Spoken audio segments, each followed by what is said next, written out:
আসসালামু আলাইকুম রহমতুল্লাহ।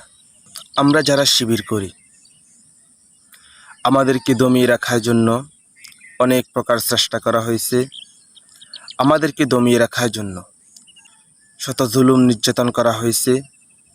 আমাদেরকে দমিয়ে রাখার জন্য শত প্রকার ষড়যন্ত্র করা হয়েছে, কিন্তু কোনো প্রকার ষড়যন্ত্র, জুলুম, নির্যাতন, কোনো প্রকার অপচেষ্টায় আমাদেরকে আল্লাহর পথ থেকে, ইসলামী ছাত্র শিবিরের পথ থেকে দমিয়ে রাখতে পারেনি।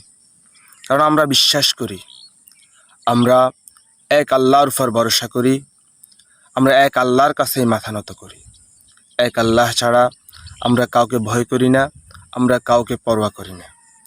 কে আসলো, কে গেল, কে কি বলল, সেটা দেখে আমরা সময় নষ্ট করি না।